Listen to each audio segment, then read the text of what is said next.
நண்பர்களே வணக்கம். இன்றைக்கி நம்ம பார்க்க போகிற படம் கலாம் காவல் அப்படின்னு மம்முட்டி சார் வில்லனாக பண்ணியிருக்க ஒரு படம். பிரமாதமாக இருக்குது. இப்போ தமிழ் சினிமா அழிஞ்சு போச்சு, உங்களுக்கு தெரியுங்களா? தயாரிப்பாளர்கள் யாருமே கிடையாது.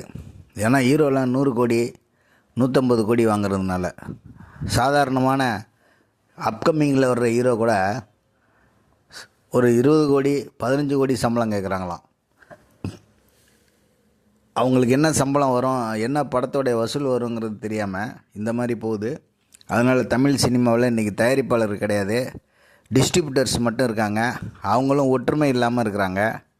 அதில் சமீபத்தில் விஜய் சார் படமெல்லாம் 100 கோடி சேல்ஸ் தமிழ்நாடு தேட்ரிக்கல் ரைட்ஸ் உள்ளதை 115 கோடிக்கு போய் வாங்கிட்டு வந்திருக்காங்க, போட்டி போட்டு அவங்களுக்கு விலையை ஏற்றி விட்டு. அதுமாரி இருக்குது. இந்த நேரத்தில் மலையாள சூப்பர் ஸ்டார்னு சொல்லலாம். மோகன்லால் சார் சூப்பர் ஸ்டாரு அப்படிம்பாங்க. என்னையை பொறுத்த வரைக்கும் நம்ம தமிழில் அதிகமாக சைன் பண்ணது நம்ம மம்முட்டி சார் தான். அந்த டைலாக் உச்சரிப்புலாம் கலைஞர் வசனம் எழுதி கொடுத்தா கூட அந்த வசனத்தை அப்படியே உச்சரிக்கக்கூடிய தன்மை உள்ள ஒரு முக பாவனை, அந்த நாக்கு, இதெல்லாம் நல்லாயிருக்கும். மறுமலர்ச்சியெல்லாம் பார்த்திங்கன்னா அப்படி ஒரு ஒன்றி போயிடும். இந்த கடலூர் பண்ருட்டி சைடு உள்ள ஒரு மனிதன் மாதிரியே எடுத்திருப்பார் அந்த டைரக்டர். ரொம்ப அருமையாக இருக்கும்.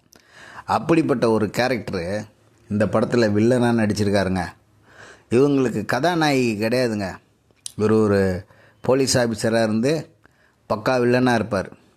அதே மாதிரி விநாயக், அதான் நம்ம ரஜினி சார் கூட நடித்தார் இல்லையா, ஒரு அருமையான டைலாக் கூட இருக்குது. எனக்கு ரொம்ப நாள் ஆசை அப்படின்னு, ஒரு கோயிலில் இருக்க வைரத்தை திருடுறது, அந்த கேரக்டரு. இந்த படத்தில் போய் பார்த்தோம்னா, நான் அது 2 நாள் லேட்டாக தான் பார்த்துருக்கேன். படம் பாருங்கள். அந்த விநாயக்கு ஒரு ரியலான ஒரு போலீஸ் ஆஃபீஸரு, ஒரு ஹை கிரேடில் இருக்கிறவங்க எப்படி இருப்பாங்களோ அதே மாதிரி இருக்காருங்க.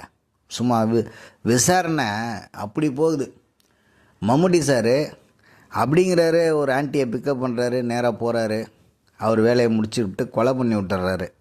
இந்த கான்செப்ட் எப்படி வருது என்னென்னா, அங்கே இருக்கிற சைக்காலஜிக்கல் டாக்டரு, போஸ்ட்மார்ட்டம் பண்ணுறவங்க, இவங்க எல்லாரையும் பார்த்தா இந்த ஒரிஜினலை இவர் காலி பண்ணவும் முயற்சி பண்ணுவார். ஏன்னா பெரிய ஆஃபீஸராக இருக்கார் இவர். அதையும் தாண்டி ஆஃபீஸர்னால் போலீஸ் டிபார்ட்மெண்ட்டில் இது இடையில இவருடைய ஆதாரங்களையும் அழிக்க முயற்சி பண்ணுறாரு. அதையும் தாண்டி நம்ம விநாயக் சார் அருமையாக அந்த கேரக்டரை நல்லா பண்ணியிருக்காரு அந்த டைரக்டர். அவரை அப்படியே உண்மையான போலீஸ் ஆஃபீஸராகவும் இவரை உண்மையான சைக்கோ கில்லராகவும் மாற்றியிருக்காங்க. இதுக்குள்ளே இருக்கிற ஒரு இன்ஸ்டண்ட்டும் மிரண்டு போயிடுவீங்க. என்ன இதில் ஒரு எல்லா ஆடியன்ஸுக்கும் ஒரு பெரிய கவலை இருக்கும். தலைவா, எப்படி தலைவா இந்த ஆன்ட்டிகளையெல்லாம் பிக்கப் பண்ணி கூட்டிகிட்டு போகிற அப்படிங்கிற ஒரு பெரிய மனக்கவலையோடு பார்த்துக்கிட்டு இருப்பாங்க. இப்படின்னா ஒரு பொண்ணு, அப்படின்னா ஒரு பொண்ணு, வரிசையாக கூப்பிட்டு போவார், வேலையை முடிப்பார். அடுத்த செகண்டு ஒரு சைனைடு குப்பியை கொடுத்து காலி பண்ணி விட்டுருவார். கழுத்தில் கயிறை போட்டு ஓப்பனிங் கொலை கழுத்தில் சுடிதாரோட இதை போட்டு கொலை பண்ணுறாரு. படம் பம்பரிட்டு நம்ம ஊரில் இன்றைக்கி என்ன, திங்கக்கிழமையே தேட்டரு முக்கால்வாசி ஃபுல்லு. திங்கக்கிழமை எந்த படம் முக்கால்வாசி ஃபுல்லாகுதோ அந்த படம் ஹிட்டு படம். அதுமாரி இருக்கும். இது அமேசான் எதில் வருதுன்னு தெரியல. ஓடிடியில் பார்க்குறத விட தேட்டரில் பாருங்கள். ஒரு செகண்ட் கூட மிஸ் ஆகாமல் அருமையான ஸ்க்ரீன் ப்ளே, ரொம்ப பிரமாதமாக பண்ணியிருக்காரு இந்த டைரக்டரு. விநாயக் சாரோடைய அந்த நடிப்பு, மம்முட்டி சார் ஒரிஜினலான வில்லன், சைக்கோ கில்லர் எப்படி இருப்பாங்களோ அதே மாதிரி இருப்பார். அதுபோக டைரக்ஷன் பிரமாதமாக இருக்குது. அவர் கேமரா பின்னி எடுத்திருக்காங்க. இது இல்லாமல் ஒரு மலையாள படம் இவ்வளோ செலவு பண்ணி எடுப்பாங்க அப்படிங்கிறதுலாம் கணக்கு இல்லாத மாதிரி இந்த படத்தில் இருக்கும். செலவெல்லாம் ரொம்ப இருக்காது. ஆனால் அந்த ஷார்ட்ஸ் எல்லாம் பார்த்தீங்கன்னு வைங்களேன், உண்மையாக கேமரா படம் ஓப்பன் பண்ணும்போது கேமரா ஆன் பண்ணியிருக்காங்க. ஆன் பண்ணிவிட்டு மம்முட்டி சார் கேரக்டர் வரும்போது அங்கே காமிக்கிறாங்க. அப்புறம் ஆஃபே பண்ணல, படம் கிளைமேக்ஸ் வர்ற வரைக்கும். அப்படி ஒரு கேமரா இருந்தால் எப்படி இருக்கும்? நீங்கள் இடையில ஆஃப் பண்ணி கட் பண்ணி எடிட்டிங் பண்ணி போடுற மாதிரி இதில் தெரியவே தெரியாது. அதுக்கடுத்து விநாயக் சார் எபிசோடுக்கு போயிடுவாங்க.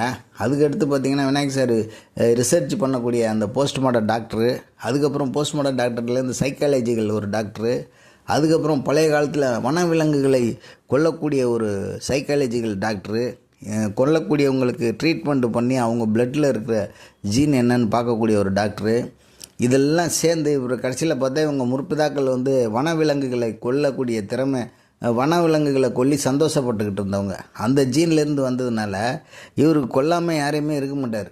அதுக்காக வந்து இவர் என்ன, அதுக்கு மோட்டிவேஷன் என்னன்னே தெரியாது. இந்த ஆண்டிங்களெல்லாம் கடத்திட்டு போவார். போய் ஒரு கடத்திட்டு போகிற அன்னைக்கேவா ரூம் போட்டு இது பண்ணுறதுன்னு சொல்லி கூப்பிட்டு போவார். அது அந்தளவுக்கு அவங்களும் எப்படி ஒத்துக்கிட்டு வர்றாங்கங்கிறது தெரில. அது டைரக்டர் அந்த இடத்த கொஞ்சம் விலக்கி இருக்கலாம், அதெல்லாம் டீட்டெயில் பண்ணாமல் விட்டார். ஒரே நாளில் யாராவது வாங்க இன்றைக்கி ரூம் போட்டுக்கலான்னு ஒரு குடும்ப பெண்கள் எல்லாமே அது பண்ணுவாங்களே யாராவது, அந்த மாதிரி இருக்குது. ரொம்ப பிரமாதமான டைரெக்ஷன். போய் அதில் லாஸ்ட்டில் அந்த விநாயக் வந்து அருமையாக எல்லாரையும் ரிசர்ச் பண்ணி க்ளீனாக முடிச்சிடுறாரு வேலையை. ரொம்ப பிரமாதமாக இருக்குது. அட்டகாசமான படம். அனைவரும் பார்க்கலாம். தேட்டரில் பாருங்கள். அப்புறமா ஓடிடியில் போர் அடிக்கும்போது போட்டு பாருங்கள்.